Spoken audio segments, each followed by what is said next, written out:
Now that we have every component connected, I will try them with different dates. I will use a new endpoint called prepDate. prepDate does what its name implies. It will change the current date to the previous day. And if you remember, our endpoints asks for the current date values. So if we load the endpoint in the browser, when we refresh the live preview, it should display the day before, and it does. Let's refresh both the endpoint and the live preview one more time. It seems working, right? Wouldn't it be great if we could control the new endpoint from inside the app? That's exactly what actions are made for. We need some buttons for that. So let's create the first one really quick just over the right arrow. Once done, I click on the bottom of the screen to open the actions editor. We want to change the date when the button is pressed, so we will use the click event trigger. I will use the AJAX action to load the endpoint. Let me copy it from the browser. Since we are working on the right arrow, it makes sense to change the endpoint to the next date instead, right? Next date will set the current date to the next date, if any. AJAX action also let us define what to do next if the connection is successful. In our particular case, if the connection works, we want the endpoints to be refreshed, and that's exactly what the refresh API action does. I will use it 3 times, once per endpoint, details, data, and stats. Let's refresh the live preview to see if it works. Wow, it works! It works great! So let's go back to the editor and duplicate the next button to create the previous one. I will move it to the right and change the AJAX URL. In the meantime, have you noticed that I didn't do any code to refresh the components? Since they are bind to the endpoints, it's not needed. Whenever the endpoint changes, the component updates. Let's see if the previous button works. Wow, it works. It really works.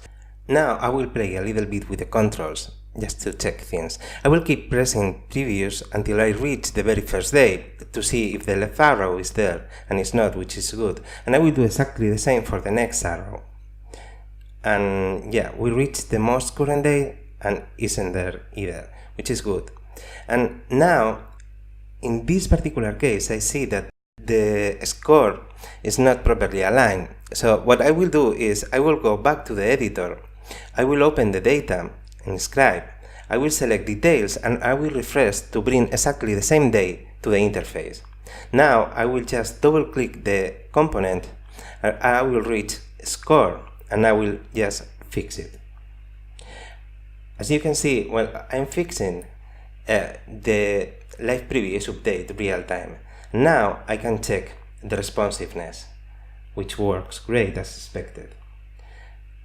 Let me play now with the design systems. Since we have everything connected to a design system, if I change the number fonts, for example, everything changes. I can do exactly the same for the label font, which is great because it's a way to test designs made updates in real time and see what happens. And now let's do the same with colors. With colors, if we click on the sleep color and change it to blue, yeah, changes everywhere. A more dramatic change is if we change world color, because we have used it in the gradient of the background. As you can see, it changes too, which is great. I mean, it's ugly as hell. So I will undo, undo, and undo. And that's it. We have created the app, we have design, we have created components, we have import data, we have bind the data to the components. Finally, we have created actions. And we have done everything in about 35 minutes. What do you think? Thanks for watching and see you in the next tutorial.